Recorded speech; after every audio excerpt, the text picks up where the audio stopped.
Jesse. Yeah. Welcome, everyone, to the Spend Life Well show, where we apply biblical wisdom to your financial journey, financial life. I am Certified Kingdom Advisor Mark Trice. In the podcast studio, we shook things up in the podcast studio today. I made Jesse sit across from me instead of we can chat. next, so we can actually have a conversation and not get a crick in my neck. All right, everybody. Boy, the big news, Jesse, has been tariffs. Yeah, so we're going to talk about the hot button issue going on right now. And Everybody wants to know what's going on, but we're going to talk about what actually is a tariff and what's going on as far as the numbers right now. you know, it's interesting because sometimes I have fun at night. I'm a crazy guy. You know, after hours, I do lots of weird things. So I'll flip between a conservative news channel and a liberal news channel and see that they're talking about the same things, but in completely different perspectives. So we thought we'd try to provide some insight so that you can have some information about what is a tariff, what's a little history of tariffs in the U.S., and help you gain some perspective on things. So we did provide some visuals here today from our friends over at First Trust. Give them a look sometime. They've provided some good resources and charts for us. So first of all, let's just get started with what is a tariff. What is a tariff, Jesse? Tariffs are taxes or duties imposed on imported goods by the government. So this is the government charging a fee on stuff that comes in. Now, originally, tariffs were a form of revenue to fund the federal government. Right. In more modern times, yes, they're a form of federal revenue, but also to protect domestic manufacturers, domestic industries in the U.S. Right. We'll talk about in a minute the actual numbers charged in the previous decade or so as far as tariffs, and it's a very small portion of the federal budget. Right. Well, of course it is now because the federal government budget is huge. Yeah. But, they can have an impact. Tariffs can have an impact. They can cause prices to go up for certain things. I personally, in our office, Jesse and I are free traders. I think I just put those words in Jesse's mouth, but we believe in I'll let you know if I disagree. fair and free trade. Free trade, but not, if we can't do free trade, we can certainly do fair trade. Mm-hmm. But what's happened over the last several decades is that, especially since the mid to late 1940s, after World War II, America's dominance in manufacturing has been on steady decline ever since. That's right. So now they're more of a tool used for negotiation between countries and world trade than actually funding the government. So a tariff is a tax or a duty imposed on goods imported by a government. Let's talk about Trump's first term. Yeah, now this is a little bit complicated, but we kind of want to just show you a couple of key trends here. Do you have a pointer you can use? I have just this pointer, The finger? the God-given pointer. We can maybe get one for the future, but you can see that what happened in 2017, December 2017, is the CPI, the measure of inflation, That's the orange line. started to creep up a little bit. And you can see that throughout that time, it's because Trump imposed various tariffs, solar panels, washing machines, steel and aluminum exemptions here, and then back in with the EU, Canada, Mexico. U.S. expands the list of Chinese products that will be tariffed. This is all increasing inflation just a little bit. And then the blue part is the return of the stock market comparably. And you can see in the short term, as expected, There was a negative impact. there was a slight negative impact on Much that. like what we're seeing in the month of from February through April so far. Right. And so, yes, the stock market didn't like that uncertainty. Once the stock market figured out what was going on, we saw it begin to settle down. And this whole span here, when it began to recover, was about 10 months. Yeah, so 10 months later, they were kind of trending side by side right here. And then they began to diverge, which is what we really want to see. Right. Now, just to put it in perspective, folks, the CPI rose to about 3% during that initial period, and that's where we are right now. Yeah. Can we expect tariffs to push up CPI even further? Maybe, but we've had high inflation for some time already. We're kind of used to it. And we also had extremely low interest rates. through this time, and then the Yes. Fed came in and manipulated those as they always do, and increased them. So that's a different than where we are now. We're still Correct. pretty high Yeah. as far as interest rates, but let's move on for a little bit and look at history. So going back to when our nation was brand new, a baby nation, freshly independent, tariffs were extremely important to the government. Yeah, and because we didn't have an income tax. And so that was really one of the primary forms of revenue raising by the federal government was just simply taxing on trade. Back then, it was more of a revenue generation than it was about protecting American industries. But there was a little bit of both in that. Yeah, so this starts off around 12% effective tariff rates in 1790, just a little bit after Independence Day, and rose all the way up to 57% in the early 1800s. But this next one is interesting because you can see 100% of the budget was funded with tariffs. Yeah, no income tax. And then it declined over time. And then, Mark, you pointed out a steady decline in 1910. 1910 is when we had the first federal income tax. And you can see two things really going on here. It's difficult to see the total share, but now it's right around 2% of all income to the federal government is from tariffs. Relatively unchanged since World War II. Correct. But what we've seen is also as well, the federal government has exploded in size. So Yeah. that's something that's interesting to look at. But very little of the revenue, which makes me wonder as well. I know Trump has talked about raising a lot of money for the federal government through tariffs, but it's such a small, tiny amount relative to the overall budget. We'll have to see what that impact is. I'd love to see an overlay here of the increase in the federal budget as that line kind of moves sideways at 2%. Yes. How much is the budget increasing? Yes. So let's talk about the actual dollars and cents of these customs duties. This first bar here is 2014, kind of steady through this period. So 2019 was when we see the first impact of the initial Trump 1 tariffs. Yeah, that's when Trump actually got to implement some policies. Yes. 2022 was the first year.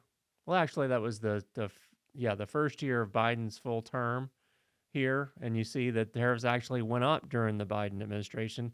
Probably because of Trump's policies continuing. Yeah, because Biden did not change them, and I think he added a few more with that. And that reached about $100 billion. Almost $100 billion, yep. So here's the simple average tariff rates in 2023. So this is the latest complete data that we have going back to that year. And this doesn't include, you remember on April 2nd, Trump brought out this big chart and showed these huge numbers. It was different. It was manipulated in a way that included currency manipulation, theft of different technologies and intellectual property. I don't know how they came up with it, but it's a very, very political. These chart. are just effective tariff rates without any of that stuff. And for those of you who can't see the chart, which is probably most of you, the highest is India at 17%, and the lowest is Japan at 3.7%, and China's right in the middle at 7.5%. But of course, China is raising all their tariffs right now. They'll go to the number one pole position, if you will. Nothing changes. And China just basically steals tech and reproduces it in-house in China. So I think that's the biggest thing with tariffs with them, but we'll have to see how that goes.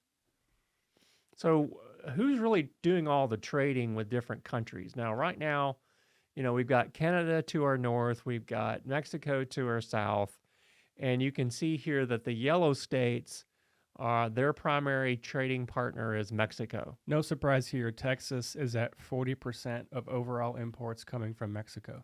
And then on the northern side, the blue states, which we would expect, right next door to Canada, majority of their trading is done with Canada. Yeah. Right, and you see Montana, a smattering on Dakotas. The coast. You got some trade with China is the orange. And you can see they're logical. They're typically on a coast. Even is that Wisconsin? Wisconsin there. Uh, Hope our geography buffs are not going to come call us. No, and you're tell right. us That's Wisconsin. Um, to go interesting. through the Great Lakes is What what I'm is saying. North Carolina doing to trade with Ireland? Well, there's a big trading technology partnership with Ireland, Huh. and Virginia is similar, but for Virginia, China is the largest trading partner. Yeah, interesting. Um, And California's over there with 25% with China, but really none, as far as Mexico, none of them compare to the Texas is 40%. right. So for Texas, Mexico is a very large trading partner. Yeah, this is a chart for imports. Let's briefly look at exports as well. Same thing. Exports are to Mexico for Texas, Mm-hmm. and then almost all of the North, Midwest, that whole area, and Northeast even is trading with Canada. Right. So who's trading the most as a share of gross domestic product per state? Well, it's Texas and Louisiana. Yeah, Texas is at 32% trade of the GDP in the state. What'd you say Texas's economy is? It's the 10th or 11th largest economy in the world. Yeah. So it makes sense that we're a heavy trading partner with other nations and things, and that's why tariffs impact Texans more than any other state. Surprising about California here is that 16% trade import or trade as a share of GDP. So Right. at 16%, that seems low to me. Well, and there's heavy tech concentrations in California as well. So they're doing more trade with the U.S. or No, it just means that they're keeping a lot in house actually. okay. So a lot of their things that are produced for the state or stay in the state. Mm-hmm. This is a little bit deceptive here. The scale's not quite right, but this is the import value of the U.S. top trading partners. Mexico, $476 billion of trade. China, 427, and Canada, 421. This is very surprising. You would not think that Mexico would be significantly more than China. Right, but we're talking about 40 billion or so. Yeah, 10% difference. Right, but Ten- that is the case. And Let's keep then going. and then China and Canada are actually almost identical. Yeah. Very surprising to me. Mhm. All anybody ever wants to talk about right now is China. China. This is the different products, the top 5 products imported to the U.S.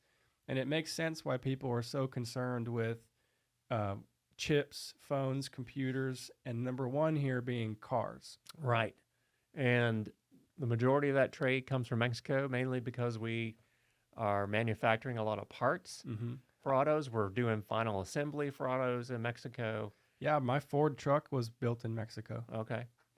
And then you see other things. The large one for China is going to be your phones and computer type equipment. So trade is important, folks. Looks like Canada does not do much as far as phones or computers. It's But- just too cold. People can't put them together. That's it. All right. Pure economics. Also, crude petroleum is actually a huge import from Canada. I didn't know that. Yeah. It's kind of surprising. And they have a huge tariff on milk coming from us. Oh, really? It's 100% tariff almost. Wow. So dairy farmers in the Midwest are not selling a lot of milk to Canada. So as we wrap up here, this just kind of explains the reason why the United States might need to improve a little bit. The chart we're looking at now is a comparison between Germany, Mexico, Canada, Japan, China, and the U.S. And it's a percentage of the share of GDP that the United States is trading, which is 11. Related to exports. Yeah, exports. So 11%. United States is on the very bottom compared to those countries. now this can mean a couple of different things. One, it could mean that we're exporting more services than we are goods. It can also mean that our economy is much bigger and our trade deficit is larger. So we don't need to. Not necessarily, but that does tell you it's like, here's some comparison. We need to ask the question, why? What is going on here? How is it impacting the United States? So we look at those things, but you can see Germany is the one country, and they're small comparatively. Right. But they do 43% of their GDP exporting. Is exporting, and usually it's automobiles and BMWs and BMWs, Audis. yep, and Mercedes. Mercedes, sure. So this doesn't necessarily need to improve. In fact, if we do more domestic production and in-house trade with the U.S. country, then this would actually go down. Yeah. So really, folks, we're just trying to give you some of the kind of the facts behind tariffs and what is it really impacting and so forth. We might see, we can't predict the future. We might see a slight uptick in the CPI. That could happen. And it happened. It went down. We're recording this in the second week of April.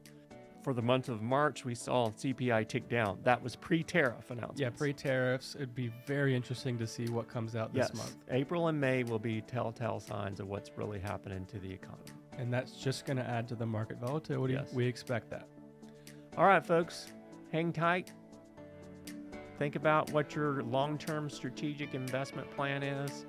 As always, you can give us a call, 254-282-0495, or send us an email at info@clearvistafinancial.com. Until next time, you've been listening to the Spend Life Well Show. Securities offered through Cambridge Investment Research Incorporated, a broker-dealer, member FINRA, SIPC. Advisory services through Cambridge Investment Research Advisors Incorporated, a registered investment advisor. Cambridge and Clear Vista Financial are not affiliated. Discussions in the show should not be construed as specific recommendations or investment advice. Always consult with your investment professional before making important investment decisions.